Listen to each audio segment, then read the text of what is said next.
Bonjour à toutes et à tous, bienvenue en ce mercredi 9 juillet dans l'OM au Café. C'est un plaisir pour moi de vous retrouver après quelques semaines de vacances qui m'ont fait beaucoup de bien. Donc c'est un plaisir de retrouver les habitués du chat de cette émission. Je vois que Sauna 13 est encore là, Anthony Dumorbihan, Ofada 83. Vous êtes tous là pour cette nouvelle émission et un programme assez chargé avec les dernières rumeurs au mercato. Hier, la journée de mardi a été assez mouvementée en termes de rumeurs et il y a plusieurs rumeurs justement avec lesquelles je voulais évoquer dans cette émission. Mais je suis aussi connecté sur YouTube et sur MyFocéen. Comme ça, je peux voir tous vos messages et répondre au plus de questions possibles. Donc on va essayer de passer 45 minutes, vous en avez l'habitude, c'est votre émission ensemble et on va commencer. Je vois que vous êtes déjà chaud sur le sujet Paik Sao. Ça sera la deuxième partie de cette émission, le focus où on va parler justement du profil de l'attaquant brésilien de Feyenoord de 25 ans qui serait la priorité de l'OM pour remplacer Luis Enrique qui est parti à l'Inter Milan. Donc on parlera, ne vous inquiétez pas, on parlera de ce joueur. Mais il y a aussi d'autres rumeurs qui ont été évoquées hier. On parle de Timothée Weah aussi qui serait proche de rejoindre l'Olympique de Marseille. En tout cas, c'est la volonté du joueur. Et enfin, Rongier qui serait dans le viseur de Com, le club de Serie A entraîné par Cesc Fabregas. Donc on va parler un peu de tout ça. Charlie Goyard, un plaisir également de te retrouver, qui me parle aussi de Paik Sao. Comme je vous dis, on va essayer d'en parler dans la deuxième partie sur le focus et on aura le temps pendant un quart d'heure d'en parler. Federer Maestro, bon, en rapport avec l'actualité et le tournoi de tennis de Wimbledon. Conférence de presse de Medina à 17h30, c'est exactement ça. Je pense qu'elle sera diffusée sur Twitch. De toute façon, vous en avez l'habitude maintenant, vous retrouverez tous les meilleurs moments de cette conférence de presse en article et en vidéo. Romain Canuti sera présent pour le Phocéen pour poser des questions. Donc vous inquiétez pas, on vous tiendra au courant dans l'après-midi de ce programme. Mais en tout cas, c'est ça, 17h30, présentation de Facundo Medina. Alors vous me parlez de Hendrik en prêt. C'est vrai que c'est une rumeur qui a été sorti hier. J'y crois très peu, sachant déjà le salaire du joueur, de l'attaquant brésilien du Real de Madrid. Je crois très peu à cette rumeur. Déjà, Pablo Longoria l'a expliqué en conférence de presse. Il n'y aura plus de salaire comme on a pu connaître sur certains joueurs. Donc, il y aura une grille désormais salariale où je pense qu'il y aura un maximum qui ne sera pas dépassé. Et je pense que Hendrik ne rentre pas du tout dans cette case-là, et en termes de salaire justement, ça serait trop important à assumer pour l'Olympique de Marseille. Alors peut-être que ça peut se négocier avec le Real de Madrid qui pourrait peut-être prendre une partie du salaire, mais je pense que c'est encore c'est une piste qui alors, peut-être crédible, mais alors je pense pas que l'OM fonce sur ce type de profil. On parlait en début de mercato en tant qu'attaquant de Mathis Sablin qui pour le coup me semble plus raisonnable, même si Nantes en demande un sacré prix. Justement, il y a aussi le Paris FC qui est sur le coup avec l'intention de dépenser près de 40 millions d'euros sur l'attaquant nantais, ce qui me paraît une somme assez conséquente pour un joueur qui a réussi qu'une saison en Ligue 1, alors une très belle saison avec Nantes, avec 11 buts, si je me trompe pas, mais surtout dans le marasme du FC Nantes qui a connu une saison très très compliquée la saison passée, mais qui a malgré tout réussi à se maintenir. Mais j'attends une deuxième saison à haut niveau de sa part. Et surtout, comme je vous l'ai dit, 40 millions, je trouve ça un peu exagéré, et Anthony Dumorbihan est d'accord.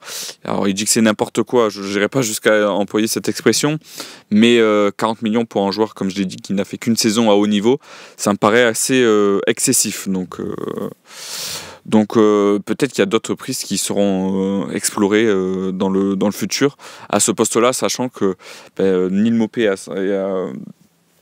est attendu sur le départ, tout comme Faris Moumbagna qui fait partie du groupe Pro 2 avec Babo Meïté, Ruben Blanco, Simon Ngapan, Doitenbou Ismaël Koné et Aznine Ounahi qui ont repris l'entraînement donc ce lundi 7 juillet, mais qui donc comme je vous l'ai dit c'est en groupe avec le groupe Pro 2. Alors je vais essayer de prendre un peu des messages aussi. Je vois que sur MyFootball vous êtes également assez actif. OM Gabriel du forcing de la Juve pour Balerdi, ce serait bien qu'il s'exprime s'il part, qu'on puisse le repenser grâce au transfert par Aguerd et Ndika si on le vend l'année prochaine. De toute façon, je pense que l'OM a été catégorique sur le cas de Leonardo Balerdi. C'est un joueur qui est aujourd'hui intransférable et ça se comprend étant donné les 2 dernières saisons que l'Argentin a réalisées. C'est clairement une des pierres angulaires du projet porté par la direction et même Roberto De Zerbi. Je vois pas l'OM s'en séparer en juillet alors que déjà la préparation a repris ses droits. Donc je pense qu'il n'y a pas forcément besoin que le joueur s'exprime sur ses envies de départ ou non. Mais le club, lui, par contre, veut garder le joueur. Et ça, c'est une certitude. Mafioso 93, Rongier Rabiot devrait reprendre avec la Pro 2, non? Il leur reste un an de contrat. Alors c'est des cas similaires. Rabiot, ça a été convenu avec le club lors de sa signature l'été dernier.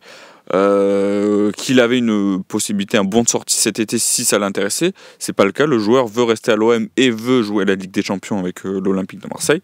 Donc ça, c'est une bonne chose. Il y a eu notamment l'intérêt du Milan AC cet été et notamment de Massimiliano Allegri qui l'a déjà côtoyé à la Juventus.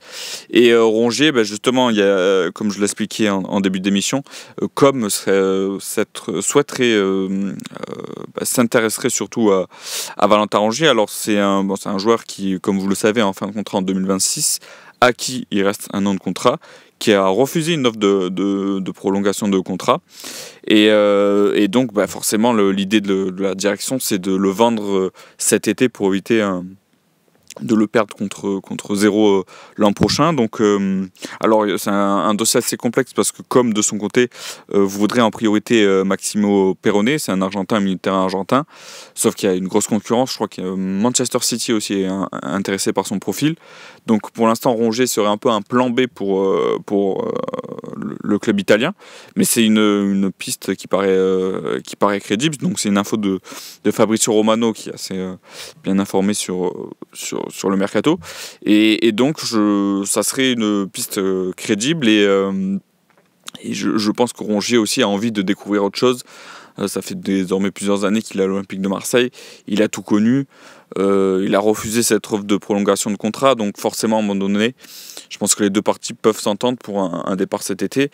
Et alors que je serais pour moi personnellement garder Valentin Rongier, qui dans la rotation l'année prochaine peut faire beaucoup de bien, mais on voit. Après, je reprends un commentaire de Nico Helmut, être en plan B de com, ça envoie du rêve. Alors c'est vrai que sur le papier ça fait pas rêver, mais comme c'est un club là qui a beaucoup travaillé, qui a beaucoup dépensé notamment cet été, entre 75 et 80 millions d'euros pour des jeunes joueurs. Donc c'est vrai que sur le papier comme ça fait pas rêver, mais c'est un club qui a un vrai projet, et avec Cesc Fabregas à la tête du club qui était annoncé à un moment sur le départ vers l'Inter Milan ou d'autres clubs un peu plus prestigieux que Com. Mais c'est un projet qui est intéressant peut-être, et comme je l'ai dit, peut-être Valentin Rongier à un moment donné va vouloir changer d'horizon et évoluer dans un projet qui sur le papier pourrait être très enthousiasmant pour la saison prochaine. Alors, on nous dit que Auxerre, le Paris FC s'intéresse à Bamba Meïté. De toute façon, comme je l'ai expliqué tout à l'heure, il s'entraîne avec le groupe Pro 2. Donc un départ est clairement envisagé cet été. Ça pourrait être un recrutement intéressant pour Auxerre ou le Paris FC. Paris FC d'ailleurs qui avec cette montée en Ligue 1 s'intéresse à beaucoup de joueurs et je pense à un vrai projet sur le long terme. Après le rachat notamment il y a 2-3 mois, donc forcément ils vont vouloir recruter des joueurs qui ont le niveau de Ligue 1. C'est le cas de Bamba Meïté que j'ai toujours apprécié. Alors on l'a pas assez vu pour voir un peu de quoi il était capable à l'Olympique de Marseille, mais C'est un joueur que j'ai trouvé toujours intéressant, propre techniquement et un défenseur assez fiable. Mais je pense que de toute façon l'idée c'est de s'en séparer cet été et à voir ce que peuvent proposer justement Auxerre ou le Paris FC. Euh, alors, Ofada 83, Loïc, tu penserais quoi d'un retour pour un an d'Aubameyang pour suppléer Gouiri? C'est une très bonne question, justement, vous pourrez retrouver l'information, l'article sur le Phocéen. Aubameyang devrait quitter l'Arabie Saoudite. Je crois qu'une résiliation de contrat est prévue avec son club. Et justement, il va se retrouver libre à 36 ans. Alors plusieurs clubs de Serie A, de Liga, de MLS et de Ligue 1 sont sur son cas. C'est un joueur qui à l'OM avait réussi une saison exceptionnelle avec 30 buts. Quand on connaît le contexte avec, alors oui, une demi-finale d'Europa League, mais une 8e place en championnat. Et donc c'est quand même une saison qui restera dans les mémoires des supporters. Je sais pas, tout dépend, pareil, comme je l'ai dit pour Hendrik, tout dépendra du salaire que demandera l'international gabonais. Ça, c'est une certitude.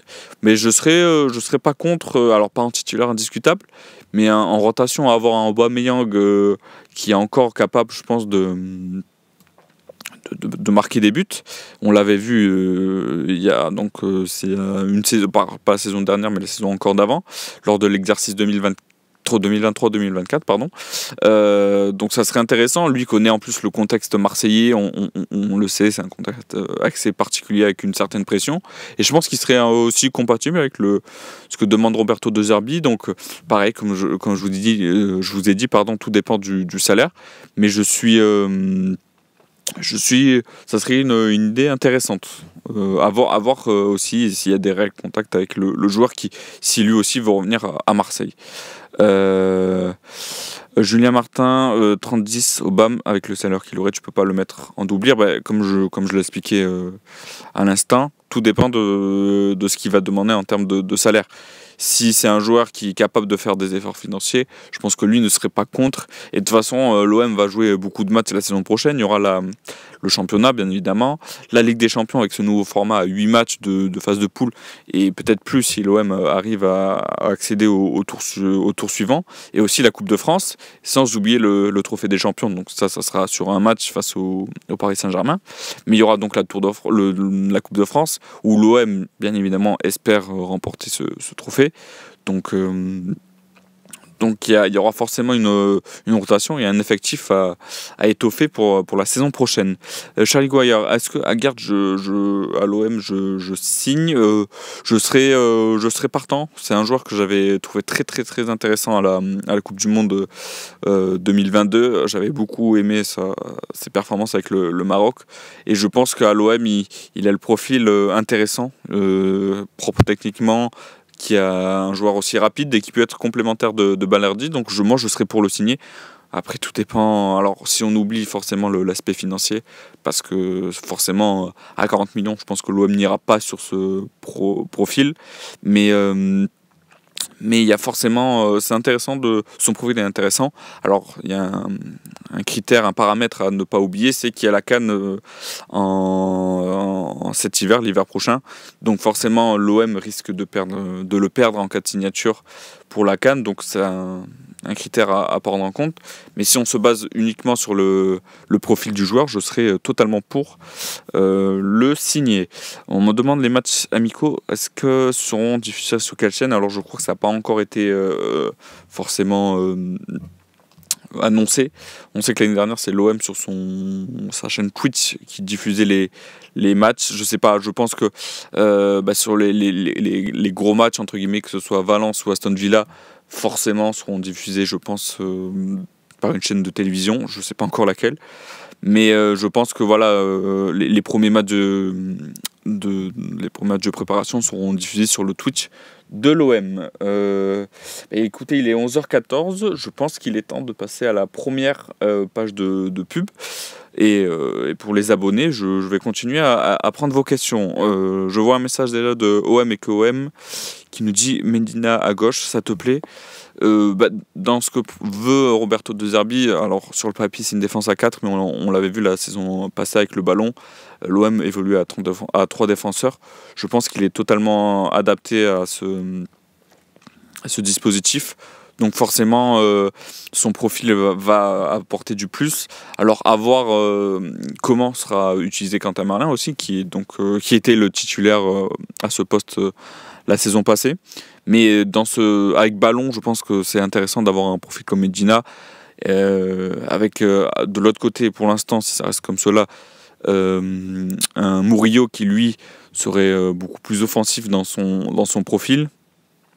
Voilà, c'est comme le dit Mr. John, 13700, Medina à gauche. Et oui, si en position offensive, Murillo monte, je pense que c'est clairement ce qui est prévu. On l'avait déjà vu la saison passée, lorsqu'au début l'OM évoluait à 4 défenseurs, avec un Quentin Marlin qui évoluait assez haut et un Murillo qui lui redescendait un peu dans la ligne de 3 défenseurs. Donc je pense que c'est un profil qui pourra s'adapter dans ce dispositif-là.